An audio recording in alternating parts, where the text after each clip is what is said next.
자, 자유주의 운동은 뭐였다 아까? 자유주의 운동에는 어떤 게 있었습니까? 어떤 나라? 영국, 프랑스, 러시아. 러시아. 영국에는 뭐 나왔고? 1차 선거법 개정이랑 차티스트 운동 나왔고, 프랑스에서는 7월 혁명, 2월 혁명 나왔고, 혁명. 러시아에서 어떤 나왔으면? 니콜라이 니콜라이 1세, 일세랑 알렉산드로 2세. 요거는 좀 잘 나가는 나라들이죠. 그래서 왕권이 강하고 봉건적 지배에 있어 귀족, 성직자, 왕 이런 거 권력이 강한 나라들이니까 자유주의 운동으로 나왔고, 이게 식민 통치 당하거나 다른 나라 간섭받던 나라들에서는 어떤 운동으로 표현이 됐다, 표출이 됐다? 민족주의 운동으로 표출돼. 우리 민족 여기는 신분 같은 것 때문에 내 자유가 억압당하지 말자는 거잖아. 내가 평민이니까 귀족한테 막 매여가지고 세금 바치고 거기 가서 일해주고 뭐 이렇게 할 필요가 없다고, 하지 말라고. 근데 내가 식민 통치 받는 나라들이면 그 자유의 개념이 내 상위 계급이 1신분, 2신분이 3신분을 제약하는 게 누구로 대상이 바뀌냐면 식민 통치를 하는 국가로 바뀌어. 이해가지? 그럼 우리 민족 일을 우리가 자유롭게 하자는 게 자유주의 맥락이에요. 그래서 간섭받는 나라들은 자유주의 운동이 민족주의 운동으로 표출될 거예요. 그래서 우리 민족끼리 뭉치자 뭐 이런 식으로 표출돼요. 자, 여기는 독일이 먼저 나오는데, 독일의 전 나라가 혹시 들어가시면 모르겠는데 신성 로마 제국이라는 나라가 있어요. 독일입니다, 독일. 근데 그 신성 로마 제국은 되게 느슨한 형태의 연합체예요. 바이에른 공국, 오스트리아 공국, 여기에 프로이센 공국, 이런 애들 여러 조그마한 공국들이 합쳐져가지고 그냥 느슨하게 독일이라고 부르는 그런 형태였거든요. 참고로 여기 독일이 혹시 뭐라고 이름이 불립니까? 독일이 영어로 뭐야? 젊은이. 어디서 왔어요, 여기? 젊은이가 일본 뭐야? 게르만이야, 게르만. 게르만족을 게르만족이 여기서 왔어요. 독일이 여기 있는데 게르만족이 여기서 발원했기 때문에 독일은 명칭이 젊은이가 된 거예요. 괜찮지? 근데 누구의 침입으로 게르만족이 서쪽으로 이동했다? 훈족의 이동으로 게르만족이 서쪽으로 가지. 그래서 북서유럽을 장악했잖아. 원래 있던 이 게르만족이 다 게르만족인데 지금의 프랑스 지역으로 가가지고 만든 나라가 뭐였어? 프랑크 왕국이라고 만들었어요. 지금 프랑스 이름이 프랑크 왕국에서 나왔어요. 요 게르만족 일파 중에 프랑크족이라고 하거든. 긴 창이라고 한답니다. 프랑코라고 하는 게 긴 창인데 그 긴 창을 쓰는 민족이라고 해서 게르만족 일파가 프랑크족이고, 그 프랑크족이 만든 나라가 프랑크 왕국이고, 프랑크 왕국을 따서 프랑스라고 부르는 거야. 자, 그러면 게르만족이 다 게르만족인데 게르만족이 여기 남아있는 게르만족이 있고 저 멀리까지 간 게르만족이 있는 거야. 그러면 이쪽 게르만족을 저쪽으로 간 게르만족하고 구분해가지고 얘네만 부르는 명칭이 필요하지. 여기는 프랑크족, 여기는 불렀듯이 다 게르만족이잖아, 그렇지? 그래서 여기를 뭐라고 부르면 도이칠란드라고 불렀어요. 도이치 민족이에요. 그래서 이 민족이 같다는 건 뭐 같은 거냐면 언어랑 풍습이 같다는 거예요. 말이 통해야 돼. 참고로 폴란드부터 독일이 옆에 폴란드거든. 독일이 되게 여러 이름으로 불리는데 젊은이라고 불리고 도이칠란드라고 불리고, 옆에 있는 폴란드는 독일 애들을 뭐라고 부르는 거냐면 니엠치라고 부를 거예요. 니엠치. 무슨 뜻이냐면 벙어리라는 뜻이에요. 벙어리. 왜 벙어리야? 말을 못해서. 아니, 말이 안 통해서. 여기는 무슨 말을 쓰는데 여기 슬라버를 쓰거든. 여기는 슬라버를 쓰고 여기는 게르만어를 쓰니까 말이 안 통하겠지. 얘네들 입장에서는 얘가 벙어리겠지. 이해가요? 그래서 요까지가 딱 게르만족인데 얘네들은 지금 다 말이 통하고 풍습이 같아요. 도이칠란드 민족. 자, 근데 이게 조각조각 땅이 쪼개져 있으니까 신성 로마 제국 멸망하고 나서 조각조각 같은 말을 쓰고 풍습도 같은데 쪼개지니까 프랑스, 영국 이런 강대국으로 성장할 때 영향을 많이 받는단 말이야. 그래서 간섭받기 싫다. 우리 민족끼리 우리가 하고 싶다. 그럼 우리 도이치 민족만의 통일 국가를 만들자. 이게 독일 독립 장쟁이에요. 독일 민족주의 운동, 독일 통일 전쟁. 괜찮지? 근데 이때 막 엄청나게 많은 나라들이 쪼개져 있다고 했잖아. 근데 이 중에서 북쪽 지역에서 제일 잘 나가던 나라를 프로이센이라고 하고, 언제 나왔어요 우리? 절대왕 할 때. 누구? 무슨 대왕? 프리드리히 대왕. 기억나지? 그때 잘 나가서 지금 이렇게 중심 국가로 나올 수 있는 거고, 아래쪽에서 제일 잘 나가는 나라를 오스트리아라고 합니다. 오스트리아 언제 나왔어요? 절대왕 할 때. 무슨 왕? 마리아 테레지아. 기억나죠? 그래서 얘네 둘이 이 독일 통일 방안을 놓고 싸우는 문제예요. 자, 제일 처음에는 요거 1838 혁명 전이에요. 프랑스 자유주의 운동이 전 유럽으로 확산되기 전에 우리도 통일해야 되지 않을까 막연한 그런 그 인식이 있었다고. 그래서 프로이센 주도로 북부 독일이 경제적 통합을 먼저 해요. 지금 EU가 경제적, 정치적 다 통합돼 있거든. 근데 EU도 마찬가지로 먼저 경제적 통합부터 옛날에 많이 했었어요. 이 유럽 석탄 공동체라고. 그런 것처럼 여기도 바로 정치적 통합을 하면은 너무 좀 빡세잖아. 색깔도 다 다르고. 그래서 경제적 통합부터 먼저 하는데 그거를 반세 동맹이라고 합니다. 반세 동맹. 제일 처음에 독일 통일은 반세 동맹부터 시작돼요. 반세 동맹. 17번이 관세 동맹입니다. 17번 관세 동맹.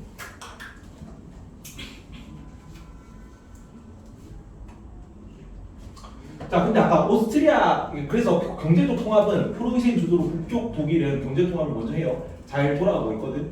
그래서 우리 이제 독일 민족만의 통일 제국을 만들어 보자 이런 논의가 슬 벌어져요. 뭘 영향을 받았냐면은 그 프랑스 2월 혁명에 영향을 받았어. 핀치대가 무너졌지. 핀치대가 무너졌으면은 저기서도 자유주의 운동 막 이렇게 하는데 이게 간섭받는 나라들이 약소국에서 어떤 형태로 보인다고? 민족주의 운동을 보인다고. 우리도 우리 민족만의 나라를 만들어서 이런 봉건적 영국, 프랑스 이런 애들이 영향받고 있는 거야. 그런 거 떨쳐내자 이런 얘기를 하는 거지. 근데 여기서 뭐가 문제냐면, 자 여기 두 개가 지금 제일 잘 나가요. 북쪽에서는 프로이센이 제일 잘 나가고 남쪽에서는 오스트리아가 제일 잘 나간단 말이야. 주도권을 누가 가질 거냐, 누구 중심으로 통일해야 돼. 자 오스트리아 입장에서는 어떤 통일 방안을 얘기를 했냐면 이거를 대게르만주의라고 해요. 얘네들 다 게르만족입니다. 대게르만주의라는 건 뭐냐면 대게르만주의. 프로이센은 소게르만주의라고 해요. 소게르만주의. 자, 아까 오스트리아가 이때 당시 빈 회의를 자기네 수도에서 개최할 정도로 되게 강대국이었지. 그렇죠. 오스트리아가 게르만 민족 땅이고 오스트리아는 게르만 민족 땅이고 땅이 여기 있는데 그 바깥에 게르만 민족이 아닌 민족들도 다 식민지를 가지고 있는 나라가 많았어요. 헝가리가 오스트리아 땅이었고 요 밑에 세르비아, 크로아티아, 뭐 보스니아 이런 나라가 다 오스트리아 땅이었단 말이야. 마리아 테레자 때 영토를 많이 늘려가지고. 괜찮죠? 그러면 지금 민족주의 운동, 게르만 쪽의 민족주의 운동이긴 한데 도이칠란드 민족 통일 국가를 만들고자 하는 거긴 한데 오스트리아 입장에서는 얘네들 다 빼고 여기 들어가면은 내 바람과 너무 약해져. 이해가지? 그래서 지금 게르만 쪽이 차지하고 있는 모든 땅을 다 가지고 독일을 만들자는 얘기를 해. 그게 대게르만주의야. 괜찮지? 그럼 프로이센 입장에서 어떻게 해? 그럼 오스트리아가 지금 아직도 오스트리아 세력이 더 세요. 프로이센보다. 그래서 오스트리아가 이걸 다 데리고 독일 통일을 만들면은 우리는 영향력에서 밀릴 수밖에 없단 말이야. 그래서 명분을 이렇게 들고 와. 야, 통일 독일이라며? 그럼 도이치 민족만의 국가를 만드는 거 아니야? 얘네는 헝가리인이고 말투도 다르고 풍습도 다르고 얘는 세르비아 슬라브인인데 얘네들이 독일이 맞아? 그래서 게르만 민족만의 얘네 다 떼고 들어와라. 오스트리아는 그냥 진짜 본토 오스트리아 민족만 데리고 통일을 한다. 나머지 그냥 다 빼고. 이게 소게르만주의야. 순수 게르만주의죠. 이해가? 오스트리아 좋아하겠니 이거? 안 좋아하지. 오스트리아 얘기하면 프로이센을 좋아하겠니? 안 좋아하지. 오스트리아 너무 발언까지 세지는데. 그래서 둘이 다 붙다가 결렬돼요. 결판이 안 납니다. 이거를 논의한 회의 이름이 프랑크푸르트 회의예요. 독일의 프랑크푸르트에서 열린 회의에서 프랑크푸르트 회의가. 18번이 프랑크푸르트 회의입니다. 여기서 독일 통일 논의 방안을 논의하는 게 아까 여기 있는 대게르만주의, 소게르만주의 이런 거. 괜찮죠? 그러니까 이해 안 가죠? 이게 이해하면 없죠? 안 어렵죠? 그래서 어떤 사람이 나오냐면 지금 말로 정치적 통합이 안 됐지. 그럼 뭘로 통합을 해야 되냐면 전쟁밖에 없어. 무력으로 통일하겠다. 그래서 프로이센에는 이 사람이 나옵니다. 비스마르크라는 사람입니다. 자, 몇 개 인물 중에 그냥 이 사람은 그 정책으로 나오기 때문에 그냥 문장으로 외워야 되는 사람도 있거든. 크로멜의 항해조례, 로베스피에르의 공포정치. 왜 안 나오죠? 문장으로 나와야 되는데. 그리고 비스마르크의 철혈정책이라고 해요. 얘도 비스마르크라는 단어가 나오면은 그냥 무조건 그냥 철혈정책이고. 자, 이제 말로 하려다가 결렬됐잖아요. 프랑크푸르트 회의가 결판이 안 났지. 뭘로 이제 통일한다? 전쟁. 혈이 철은 뭐? 무기입니다. 혈은 뭐? 전쟁이야. 그래서 무력을 길러가지고 군비를 확장한 다음에 무력으로 정벌해서 그냥 통일하겠다. 이해갑니까? 그래서 19번이 비스마르크의, 20번이 철혈 정책입니다. 근데 일단 프로이센이 북쪽에 있었기 때문에 이 북쪽 지역은 무력 통일하려고 그러거든. 비스마르크가 군비를 확장한 다음에. 근데 이거를 북쪽에 통일 독일이 이루어지게 되면 누가 제일 신경이 쓰이겠니? 누가 싫어하겠어? 오스트리아가 싫겠지. 북쪽에 커다란 통일 국가가 만들어지면 지금 프로이센도 오스트리아랑 둘이 힘겨루기 하고 있는데 프로이센이 주변 그 다른 독일 민족들을 다 통합해 버리면은 오스트리아 세력이 상대적으로 영향이 줄어들 거 아니야. 그래서 이거를 막아요. 그래서 프로이센이 북쪽 독일을 통일을 하려면은 오스트리아를 꺾어야 돼. 그래서 전쟁이 5.5 전쟁이라고 합니다. 프로이센과 오스트리아가 싸우는 프로이센 오스트리아 전쟁. 이걸 음차하면은 보로사라고 하거든. 보로사. 프로이센이 보로사야. 오스트리아가 오질입니다. 옛날에 이 말을 써서 5.5 전쟁이라고 요새는 많이 안 씁니다. 그냥 프로이센 오스트리아 전쟁이야. 보로사랑 오스트리아 전쟁, 오질이가 싸운 전쟁. 5.5 전쟁을 이겨서 프로이센이 요거해가지고 철혈전쟁해가지고 군비를 확장한 다음에 오스트리아를 꺾고 북쪽 독일을 통일합니다.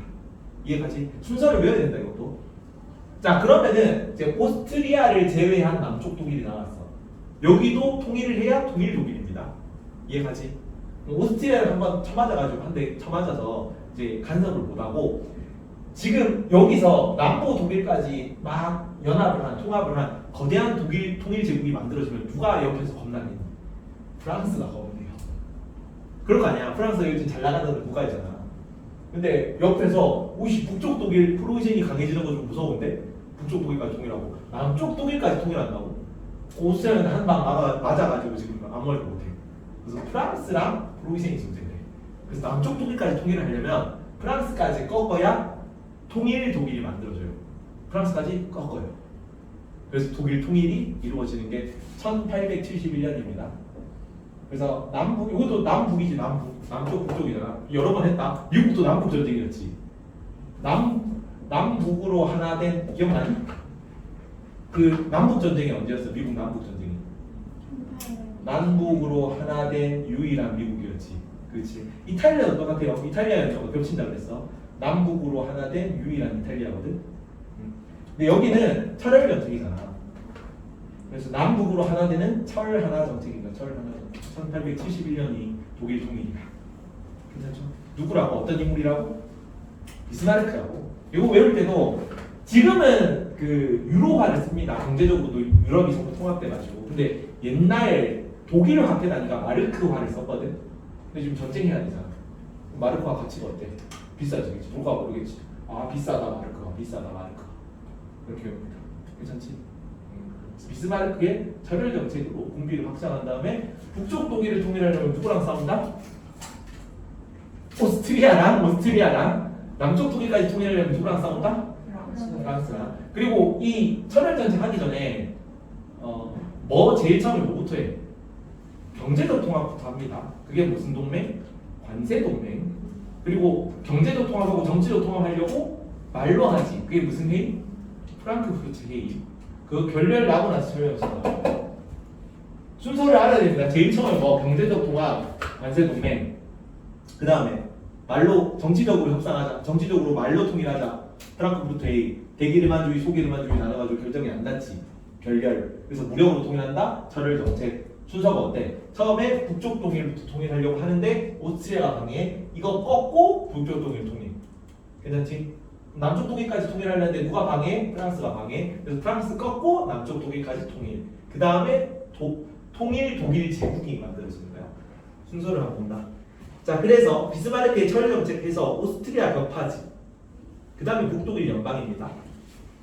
그 다음에 프랑스 전쟁 승리하고 나서 남독일 통합이야. 그 다음에 독일 제국이다. 순서를 알아야 돼요. 여기서 사건이 많죠. 이탈리아는 훨씬 간단합니다. 이탈리아도 남북으로 나눠져 있는 거예요. 독일처럼 여러 국가로 쪼개져 있었거든. 그래서 쪼개져가지고 누구 간섭을 받고 있으면 오스트리아 간섭을 받고 있습니다.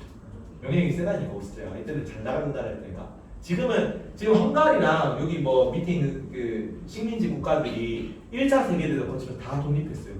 그래서 영토가 뭐 한 3분의 1 막 토막 나가지고 되게 조그마해졌는데 이제는 독일만큼 강대국이었다. 그래서 이탈리아에도 영향을 많이 미치고 있었거든요. 그럼 여기도 이제 똑같이 민족주의 운동 말고 퍼지고 있잖아. 1848년 이후에 민족주의 운동이 막 벌어지는데 남쪽 이탈리아랑 북쪽 이탈리아를 나눠서 외워야 돼요. 여기에 사르데냐라는 섬나라가 있습니다. 이탈리아 왼쪽 위에.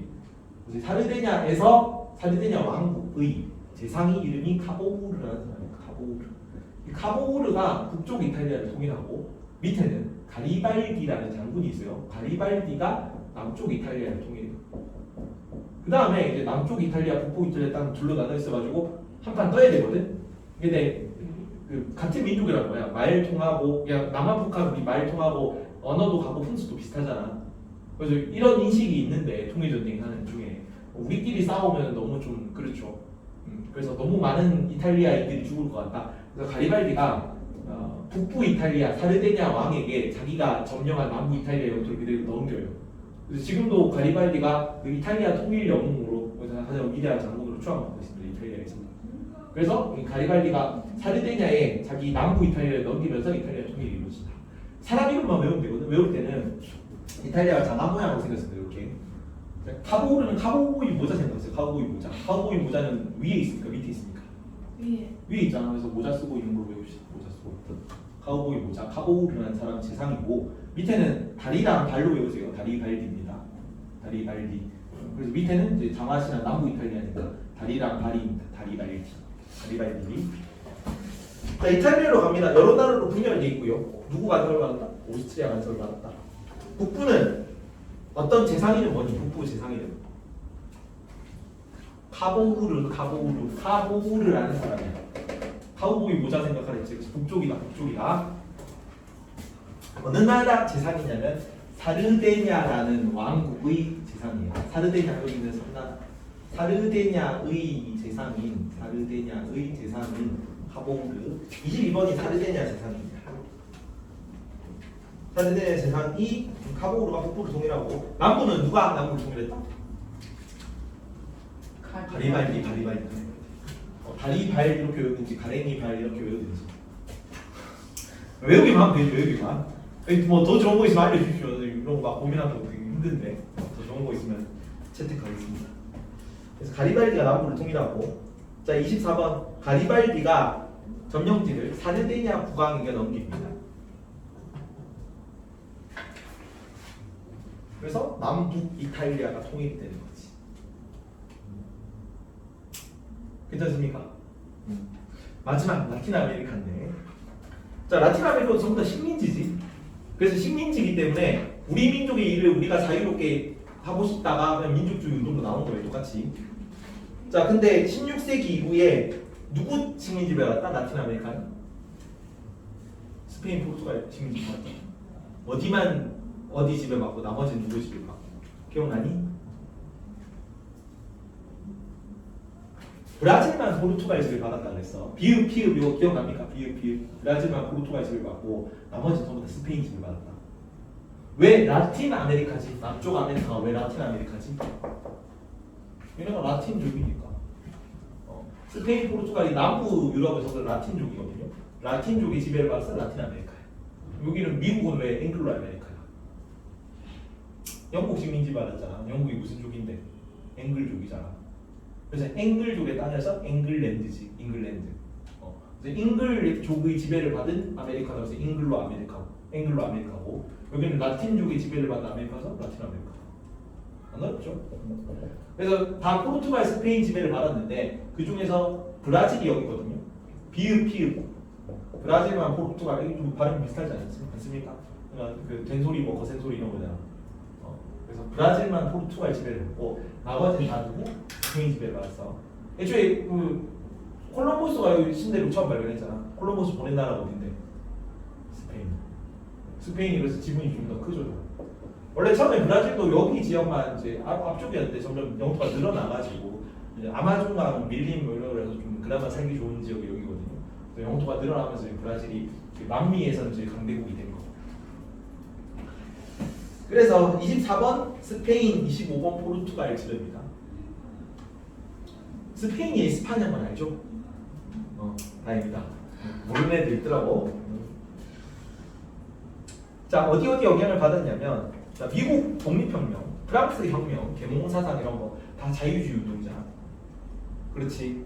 식민지를 받는 거는 우리 민족 일을 스스로 못하는 건데 저기서는 시민들이 전제 군주주의 이런 거 몰아내고 시민의 자유를 되찾고 있는데 우리는 식민지를 받으면서 우리 자유가 없다. 그렇지? 그래서 저렇게 시민들 혁명 막 이런 거 일어나는 거고, 우리도 우리 민족이 이를 스스로 이런 거 하면서 민족주의 운동이 나온다. 그래서 미국 독립혁명, 프랑스 혁명, 계몽사상 영향으로 여기서도 독립혁명이 나오는 거고, 밑에 뭐 이게 사실 제일 중요한 이유인데 누구 식민지 받았다고? 스페인 포르투갈이지. 이 스페인 포르투갈이 나폴레옹 전쟁으로 점령당해요. 본토를 잃어버리는 본토를. 그래서 얘네들이 막 유럽에 전쟁한다고 정신이 없어가지고 식민지에 신경을 못 써. 그러면 얘네들이 독립운동에도 망치 때리러 오기 힘들겠지. 뿅망치. 그래서 뿅망치 안 때리러 오니까 다 들고 올라서 독립하는 거. 그리고 옆에서 누가 부추겨 그걸? 미국이 아까 무슨 선언 한다고? 멀로 선언 같은 거. 유럽은 식민지 이래, 라틴 아메리카나 뭐 앵글로 아메리카나 신대륙 이래 신경 쓰지 마라. 이게 멀로 선언이었지. 그래서 유럽이 신경 쓰지 말라니까 신경 안 쓰겠지. 독립하고. 밑에 나폴레옹 전쟁으로 유럽의 간섭도 약화되고 미국의 무슨 선언 발표 26번 멀로 선언 발표 간섭하지 않는다. 유럽의 간섭 X. 그래서 라틴 아메리카 여러 나라들이 독립운동을 벌이는 거야. 자 여기 나라가 몇 개 나오는데 자, 처음 나오는 나라는 IT라고 합니다. IT 공화국이고 IT는 누가 독립운동을 하면 흑인 노예들이 독립운동을 한다. IT가 되게 영토 크기가 작거든요. 조그마한 섬나라입니다. IT 섬. 그래서 여기 이제 들고 일어나도 굳이 뭐 군대 파견하고 막 이렇게 좀 하는 게 좀 짜치는 그런 부분이 있어. 그래서 여기서 독립이 최초로 이루어지고 라틴 아메리카 최초 독립국 공화국. 근데 이 색깔이 뭐예요? 아이스티 색깔이 어때? 립톤 아이스티 색깔이 갈색이잖아. 까만 걸로 봅시다. 흑인 노예들입니다. 흑인 노예들. IT 아이스티 흑인 노예들. 멕시코에다가 이제 멕시코는 사람 이름인데 이달고 신부라고 해요. 이달고 신부의 선교사예요. 선교사. 이달고 신부가 독립운동을 주도했다.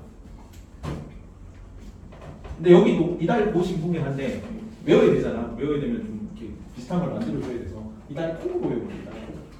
멕시코 이달코 이렇게 외우죠. 멕시코 이달코 신부입니다. 이달고 신부 등의 민중군 신부라고도 적어서 이달고 신부님입니다. 신부 28번이 이달고 신부의 민중군이었고 29번은 브라질인데 브라질은 아까 누구 식민지를 받았다고? 스페인. 아니야 브라질은 포르투갈이야. 비읍 포르투갈. 그래서 이게 좀 이것도 좀 웃긴데 어떻게 보면 여기가 포르투갈이거든요. 호날두의 나라. 호날두 포르투갈이 브라질에 딱 식민지를 하고 있다가 나폴레옹 전쟁으로 포르투갈 본토가 함락당했어요. 프랑스 땅이 됐다고. 얘는 정부를 잃어버렸잖아. 여기 이제 혁명 정신이 막 이러면서 정부 이런 거 황제 국가 이런 거 다 무너뜨리는데 정부를 유지하려면 어떻게 해야 돼? 여기로 이동했어요. 임시 정부를 브라질에다 꾸렸어. 식민지니까. 그래서 여기 황제랑 황태자랑 다 와가지고 여기를 본국처럼 활용하고 있었거든. 여기도 뭐 생산도 많이 하고 금은 나고 플랜테이션 농업하고 하잖아. 그래서 여기서 포르투갈 정부를 여기서 꾸리다가 나폴레옹 전쟁이 이제 그 러시아 원정 실패하면서 막을 내렸죠. 다시 여기 땅이 돌아갈 수 있는 거야. 그래서 황제는 본국으로 돌아가고 여기 영토를 관리하고 있는 거를 누구는 남아서 관리하게 됐냐면 황태자는 남아서 관리해요. 이해가요? 그래서 이중 정부 형태가 된 거죠. 여기는 이제 황제가 다시 돌아가서 포르투갈 본토를 다스리고 있고 황태자가 남아서 브라질 식민 정부를 통치를 하다가 옆에서 계속 뭐라고 이제 어떻게 했냐면 이 혁명 주요 세력들을 누구라고 하냐면 크리오요라고 합니다. 크리오요도 이름을 좀 알아둬봐. 크리오요. 우리 라틴 아메리카 혼혈들 많다 얘기했지 저번에. 라틴 아메리카 혼혈들 많다. 혼혈 민족 많잖아. 라틴 아메리카. 백인 있고 통치하러 온 백인들 있고 여기 원래 있던 원주민들이 있는데 이 원주민들이 다 뭘로 죽었다? 전염병으로 죽었다. 그래서 누구를 데리고 왔어? 흑인 노예들 데리고 왔지 아프리카에서. 그래서 얘네들 혼인한 거 얘네들 원주민과 백인 사이에 나온 거를 메스티소라고 그랬고 여기서 나온 거를 얘를 물라토라고 하고 여기서 온 거를 삼보라고 그랬잖아. 이런 혼혈 민족이 있다 정도 말을 그랬죠. 근데 백인들끼리도 혼인을 하겠죠. 거기서 나온 애들이 크리오요예요. 현지에서 태어난 2세대야. 현지에서 태어난 2세대. 근데 권력은 누구만 가지고 있냐면 본국에서 온 애들만 가지고 있어요. 모든 권력을 얘네가 독점하고 있으니까 얘네는 약간 우리는 똑같이 백인인데 엄마 아빠도 백인인데 여기서 태어났다는 이유만으로 최고의 관료로 관직을 차지할 수가 없어. 올라갈 수가 없어. 그래서 불만이 좀 많았는데 본국에서 막 여기도 막 그 식민 통치한다고 막 세금 많이 내라고 하고 있으니까 옆에서 잘 꼬드긴 거지. 이럴 거면 차라리 어차피 우리가 자동차도 더 가능한데 굳이 여기다가 세금 막 바치면서 식민지 하고 있어야 되네. 다른 애들 다 독립하고 있는데 우리도 독립하자. 그래서 포르투갈 황태자가 아빠는 여기 있는데 독립 선언을 해. 그래서 브라질 공화국이 성립, 브라질 왕정이 처음에 성립돼요. 이해갑니까? 그래서 브라질 독립해요. 포르투갈 황태자의 독립 선언으로부터 브라질 독립국이 그 식민지에서 벗어나서 독립국이 세팅이 됩니다. 29번은 포르투갈 황태자의 독립 선언이야. 포르투갈 황태자의 독립 선언. 비읍이잖아. 비읍. 직접 브라질은 포르투갈 비읍. 멕시코, 이달코, 하이티는 색깔이 까마니까 그린 거예요. 책을 한번 보면 이게 범위 달아서 여기까지가 시험 범위거든요. 다음 시간부터는 앞으로 돌아갑니다. 쭉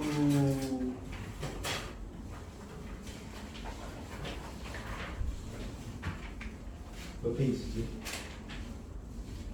20 아니구나 19페이지. 독일 통일부터 봅니다. 처음에 뭐부터 시작해? 경제적 통합부터 시작해야지. 그렇죠? 관세 동맹부터 시작한다. 관세 동맹. 19페이지 제일 위에 독일 통일 보입니까? 네. 관세 동맹부터 시작하고 이 관세 동맹 누구 위주로 했다고? 주도를 했다고? 프로이센 주도를 했어. 프로이센 주도로 경제적 통합을 달성하고 자 북쪽에는 프로이센이 제일 잘 나가고 남쪽에 무슨 나라가 제일 잘 나가고? 오스트리아가 제일 잘 나가고 남쪽에 오스트리아. 독일 통일입니다. 북쪽에 프로이센, 남쪽에 오스트리아. 여기서 대게르만주의, 소게르만주의 얘기했지 않아? 네. 통일 여기는 정치적 통일 방안이야. 정치적 통일 방안을 처음에는 말로 했다고 말로 했다. 근데 통일 방안 논의가 의견 차이로 실패됐지. 오스트리아는 이거 다 키우고 헝가리랑 밑에 그 남슬라브 국가들 다 키우고 독일 통일 만들고 싶다. 프로이센은 얘는 다 빼고 들어와라. 그게 무슨 독일 민족이냐 이렇게 한 거지. 그래서 결렬되고 그러면 말로 안 되니까 뭘로 한다 이제. 힘으로. 거기서 어떤 사람이 나왔지? 비스마르크. 비스마르크의 무슨 정책? 철혈 정책. 다시 크로멜은 무슨 정책? 크로멜 항해조례. 로베스피에르 공포 정치. 비스마르크 철혈 정책이 바로 나와야 돼요. 얘네들 많이 나오는 애니까. 비스마르크의 철혈 정책. 그래서 처음에 누구를 깨고 북쪽 동일을 통일한다. 오스트리아를 깨고 밑에 지금 위에 북쪽에 큰 나라 만들어주면 밑에는 좀 쫄리죠. 그래서 막으려고 했다가 깨지고 북쪽 독일 통일. 그러면 남부 독일까지 오스트리아를 제외한 남부 독일입니다. 오스트리아 제외한 남부 독일을 다 통일하려면 누구를 깨야? 옆에 있는 누구? 프랑스를 깨야. 여기 통일 독일이 만들어지면 여기서 좀 쫄리죠. 여기 쫄리니까 남부까지 통일하는 거 얘네가 막았는데 얘를 깨고 이기고 그 독일 통일을 하는 거예요. 통일. 근데 프랑스가 되게 굴욕적인 거는 이 독일 통일 제국 선포식을 어디서 했냐면 베르사유 궁전에서 했습니다. 되게 굴욕으로 여기고 있다가 나중에 1차 세계대전 때 독일이 패배할 거거든. 그 독일의 1차 세계대전 패배하는 서명을 베르사유 궁전에서 해요. 복수지 복수. 몇 년 걸리나? 한 60년 정도 걸린 복수. 한 50년 정도 걸린 복수입니다. 71년이니까. 그래서 프랑스 전쟁에 승리하고 남독일 통합하고 그 다음에 독일 제국을 수립하는 거죠. 비렐름 1세 황제로 시기합니다. 이거 19쪽 자료 4번까지 보면 독일이 현재의 과제를 수행하기 위해 능력을 발휘하는 군비다. 힘을 모아 국가를 튼튼하게 만들고 때를 기다려하고 다수결이나 연설로 해결할 수 없다. 뭐에 의해서만? 철과 무기로 피 전쟁을 통해서만 달성할 수 있다. 그래서 철과 피로 결국 전쟁을 해가지고 독일 통일한 겁니다. 18페이지로 넘어갑니다. 이탈리아 통일인데 통일 전에는 어느 나라 간섭을 받고 있었다? 오스트리아 간섭을 받고 있었다. 그래서 통일운동 전개하면서 이 시기가 언제랬어? 2월. 그치? 아니 2월 혁명이 누굽니다. 2월 혁명이 언제였는데? 283 혁명이라고. 그래서 그 빈 체제가 붕괴되려면 메테르니가 쫓겨나야 돼. 쫓겨나고 빈체제가 붕괴되니까 자유주의 운동, 민족주의 운동 이런 게 활발하게 일어난다고. 그 이후에 이탈리아에서 독일 통일운동, 아니 이탈리아 통일운동이 벌어져요. 자, 요 이완운동의 영향을 받았고, 자 어떤 왕국이 주도했다? 사르데냐 왕국. 저 자료 3번에 보면 사르데냐 보입니까? 자료 3번에 섬나라 큰 거 있지. 사르데냐. 거기서 이탈리아 통일을 주도할 거야. 여기서 북부 이탈리아 통일했다 그랬다. 어떤 사람 이름 나왔어? 가리발디. 아니지, 그건 남쪽이고. 카우. 카우보이 모자 생각했지. 카보우르. 자, 카보우르는 내정 개혁을 추진하고 오스트리아 전쟁에 승리하고 중북부 이탈리아를 명했어요. 중북부. 남쪽은 가랭이랑 발이 기른다 뭐 가랭이 발인다 뭐 시칠리아 나폴리를 점령하고 남부 이탈리아에서 통일한 거야. 그걸 누구한테 넘겼다? 사르데냐 국왕한테 넘겼다. 사르데냐 재상이 카보우르였어요.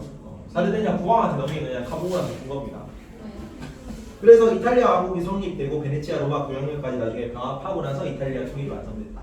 오른쪽으로 넘어갑니다. 19페이지. 자, 라틴 아메리카 독립으로 간다. 라틴 아메리카 독립 16세기 이후 누구 지배? 아니야, 포르투갈 지배를 받다가 자, 독립운동 배경에는 뭐 미국 혁명, 프랑스 혁명, 개몽사상 이런 영향을 끼치고 나폴레옹 전쟁으로 에스파냐, 포르투갈이 라틴 아메리카에 영향을 못 쓴 거지. 미국의 멀로 선언도 기억하세요. 미국의 멀로 선언. 밑에 나오네. 상품 시장을 확대를 위해 영국이 라틴 아메리카 독립을 지지하고 미국이 멀로 선언 같은 걸 발표하고요. 독립운동 가속화되고. 자, 각국의 독립은 누가? 자, 얘네들 2세야, 2세. 누구. 백인 2세인 크리오리오 주도했다. 그래서 독립했다 그래서 원주민들이 권력을 가진 게 아니야. 원주민들은 계속 통치받고 있고 백인 2세들이 현지 백인 2세들이 권력을 가져요. 크리오리오. 괜찮지? 그래서 이 라틴 아메리카에서 에스파냐 포르투갈 되게 싫어할 것 같지? 네.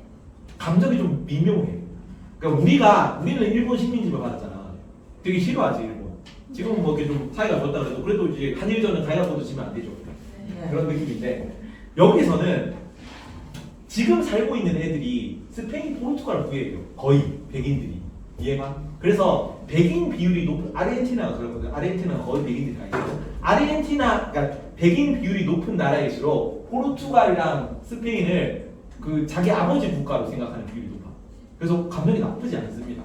근데 원주민 페루 같은 거, 페루는 저기 그 안데스 산맥 위에 있어가지고 상대적으로 침략이 좀 덜했고 상대적으로 원주민 비율이 높단 말이야. 이 원주민 비율이 높은 나라들 페루 같은 데서는 스페인 포르투갈 싫어합니다. 이해 가니? 어쨌든 대부분의 나라들에서 권력을 가지는 누구였다? 크리오요. 독립을 하고 나서도 얘네들이 권력을 가지게 됐다. 자, 크리오요들이 독립운동을 주도했고 저 쏙쏙 용어 봅니다. 라틴 아메리카에서 태어난 백인 후손이죠. 동국의 억압과 수탈을 방바해 독립운동을 주도한 계층의 백인 2세입니다. 백인 2세. 근데 현지 백인 2세야. 현지 백인 2세. 자, 왼쪽으로 다시 넘어가서 각국의 독립 크리오요들이 독립운동을 주도했고 아이티는 누가? 흑인 흑인 노예. 그 흑인 노예 중에 투생 루베르티르라는 사람 이름을 밑줄 봐. 좀 가끔씩 나오고 잘 안 나오네요. 투생 루베르티르. 뭐 하는 사람? 흑인 노예들 이끈 사람. 그래서 아이티 공화국이 수립됩니다. 저기 자료 6번에 보면 조그마한 섬나라 보입니다. 아이티. 네. 조그마한 섬나라죠. 그래서 약간 여기 막 군대 파병하고 막 이런 게 조금 짜쳐서 하여튼 무관심 속에서 독립을 할 수 있었다. 자, 다시 왼쪽으로 넘어가서 멕시코는 누구? 이달고 신부. 이달코 신부, 멕시코, 이달코 이렇게 지속적인 민주공기로 독립 공화정이 실시됐고 이때 브라질은 누가? 포르투갈 황제자가 독립을 선언하면서 의회가 구성되고 헌법이 제정되고 그랬다. 자, 밑에 라틴 아메리카 독립 이후 자, 정치는 크리오요가 권력을 독점했습니다. 그리고 이 크리오요들이 군부를 독점해서 이 독립운동 벌이는 거잖아. 뭘 가지고 독립운동 하겠니? 군대 가지고. 이 군대를 독립하고 나서도 계속 크리오요들이 독점하니까 군부 세력으로 성장해요. 얘네들이 대부분의 경제적 부를 독차지하고 지주계층이자 군부 세력이야. 군부 세력이 등장하고 군사비를 지원한 영국이나 미국 등의 정치적 간섭을 받기도 할 거고요. 밑에 경제에서는 크리오요가 대치주로 성장했고 그래서 빈부격차도 심화되고요. 자, 미국과 유럽의 식료품 원료 여기는 1차 산업입니다. 공업과 자본 2차 산업은 수입하는 거지. 그래서 농업공업 불균형을 발전해서 미국과 유럽 경제에 의존합니다. 그냥 그 수달 그 상품 시장 원료센터 역할을 했다고요. 투자를 당해가지고 원료를 싼 값에 주고 1차 산업이지. 2차 산업 만든 거를 공장에서 비싸게 사는 역할을 한 거예요. 그걸 농업과 공업의 불균형 발전이라고 합니다. 그걸 미국과 유럽의 경제적으로 의존해서 하는 거죠. 사회는 아까 혼혈민족 다양하다 얘기했지. 네. 그래서 다양한 혼혈민족이 나타날 거고 사회 혼란을 위한 노력, 뭐 유럽 영향을 받은 정당 정치 같은 걸 등장하고 원주민 문명 같은 거를 부각시키기도 했답니다. 여기까지가 시험 범위 끝이에요. 다음 주에는